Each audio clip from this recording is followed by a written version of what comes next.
It seems the Chicago Sky have had to move two of their home games to a larger facility, a larger basketball facility. Hey, Angel, did you see what just happened?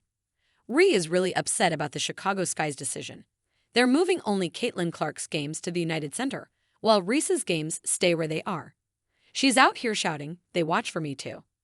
But the numbers tell a very different story. I'll look back in 20 years and be like, yeah, the reason why we watching women's basketball is not just because of one person, it's because of me too, and I want y'all to realize that. Let's break this down and expose the flaw in this argument. Last season, Caitlin Clark's games drew nearly 17,000 fans on average, while Reese's games brought in around 9,000. And it's not just Chicago. WNBA teams across the league are moving Clark's games to bigger arenas. This isn't about favoritism, it's about business. Here's why Reese is fighting a battle she can't win. I'm sure, no doubt, this is the Angel Reese effect. I've got no doubts, no qualms. There's nothing. She even told me herself right here that it's not just one other player. It's because of her too. Angel Reese is furious over the Chicago Sky's latest decision, making her question her value to the team. The Sky just dropped a surprising announcement, and their star rookie feels completely disrespected. Next season, they're moving only 2 games to the larger United Center, both featuring Caitlin Clark and the Indiana Fever. What I do realize is that as of right now, no other Chicago Sky game have been moved to the United Center, except for one, Indiana Fever. Angel Reese couldn't hide her frustration. This decision clearly shakes her confidence in her own star power. The same player who boldly said, "They watch for me too," is now watching as her team's actions speak louder than her words. And right now, the message from the Sky is crystal clear. And it stings. America's team versus a team who has the person who is the scourge of society. Oh, God. Oh, man. This isn't just a small change. It's a huge upgrade. The United Center holds over 21,000 fans, more than double the 10,000-seat capacity of Wintrust Arena. That's not just a handful of extra tickets. It's a completely different atmosphere. And it sends a clear message about who the Sky believes can pack those extra 11,000 seats. In case you're wondering what the difference is right here, that Wintrust Arena, 10,000 seats for basketball, 20,917 at the United Center for basketball. What's even more telling, not a single game featuring Reese last season was deemed worthy of this upgrade. Not one. Despite her massive social media following, the attention she's brought to the league, and being one of the most talked about rookies alongside Clark, there were 0 venue changes for her. The contrast couldn't be clearer, and Angel definitely feels it. They have Angel. Shouldn't all their games be played at the United Center? Question mark. No, I mean, that's inquiring minds want to know. That's a legitimate question. Now let's talk about how the Sky tried to spin this. Team president Adam Fox framed it as a move to reward fan passion, but that excuse falls apart when you look at the facts. If it were really about celebrating fan enthusiasm, wouldn't more games get the same upgrade? The fact that only Clark's matchups were chosen says it all. This is the first time that the Chicago Sky will be playing at the United Center. And so that should be cool, right? And it's the 2 times that the Chicago Sky are playing the Indiana Fever at home. The Chicago Sky are playing the Fever 5 times this year, and 3 of those times is in Indiana, 2 of those times is in Chicago. This isn't a scheduling coincidence. It's a calculated business move by the Chicago Sky, happening in plain sight. And it's unfolding right in front of their own star player. The message is clear. They've decided who the real box office draw in women's basketball is right now.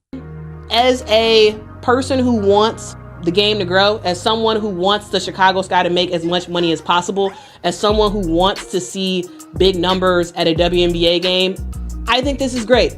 I love it. And here's where the numbers make things even clearer. Moving Clark's games to the United Center isn't just about prestige or appearances. It's expected to bring in an extra $4 million compared to keeping them at Wintrust Arena. That kind of financial impact is impossible for executives to ignore.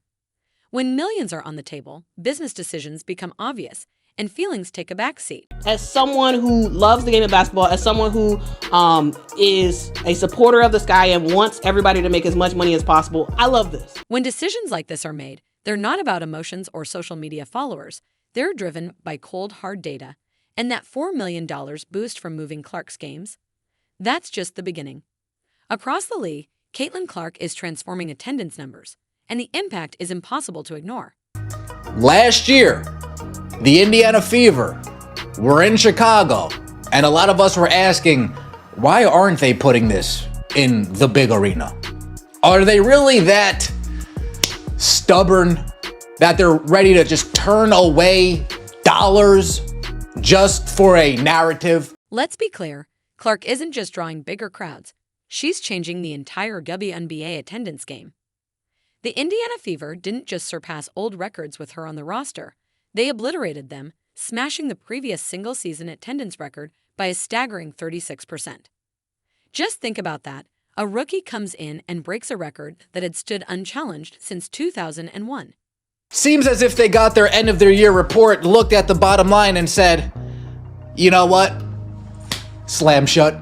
In 2025, we're going to be in the United Center. Maybe some of the owners were started talking behind the scenes, right? Want to know just how strong Clark's star power is? The Fever packed over 20,000 fans into arenas 3 times in her rookie season. That's the kind of crowd you expect in the playoffs. Yet she's doing it in regular season games. When's the last time a rookie in any sport pulled off something like that? Not even just the ticket sales, merchandise sales, concession stands, parking.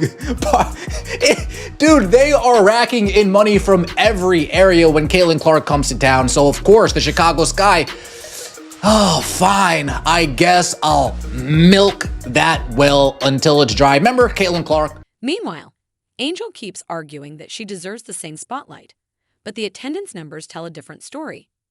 Clark's games averaged nearly 17,000 fans, while Reese's barely reached 9,000. That's not a small difference. Clark is consistently drawing twice the crowd. At the end of the day, folks, in case we're all not aware, the owners, they might be talking a lot of hot shit, but they're capitalists at the end of the day. They want to make their bread at the end of the day. And here's where it gets even more interesting. Chicago Sky's biggest crowd ever. It didn't happen during any of Angel's games last season. In fact, it wasn't even recent. Their attendance record was set back in 2016 when over 16,000 fans showed up, back when Reese was still in high school and nowhere near the pro level. The United Center, like I said, 21,000 capacity, 23,000 for concerts, 21,000 for capacity. Oh, we're going into the big boy arena and leaving the Win Trust Arena. The market doesn't lie. When Clark and Reese went head-to-head last season, ticket prices skyrocketed into the thousands as fans rushed to see both rookies on the same court. But when Reese played without Clark in the building, those tickets barely budged above face value, like the crowd equivalent of a shoulder shrug. 1,387 people. What's that trend going along? Do you want to take this dollar bill or do you want to double it and hand it to the next? Do you want to take this Caitlin Clark attendance record or do you want to double it into the next year? Oh, you want to double it into the next year? Oh, say no more. This sends an unmistakable message about who's truly driving the WNBA's surge in popularity. These aren't just random spikes or coincidences. This is the market speaking loud and clear. The numbers don't lie. Clark isn't just a little more popular or slightly more intriguing to fans. She's operating on a completely different level when it comes to filling seats. We will double it into the next year, and this is going to be the first game ever, first WNBA game ever to be played at the United Center. I don't know why it's the first game ever, because the WNBA has had so many stars over the last 15 to 20 years. This isn't about Instagram followers or media buzz. It's about the basic economics of professional sports. Teams make venue decisions based on expected attendance, and the numbers are clear. Clark's presence guarantees packed arenas, while Reese's doesn't. That's right. They don't sell out their home games with Angel Reese. Have I said that before? I have. They don't sell out their home games with Angel Reese. I think they average around 9,000 9,000 fans last year per game. This isn't just a Chicago thing. It's a full-blown financial shift happening across the entire WNBA. Think the Sky's decision was just one team making a business move. Look again. The trend is impossible to ignore. 5 different franchises have already done the same, creating a clear 2-tier system. Caitlin Clark's games in massive NBA arenas. Everyone else's in standard WNBA venues.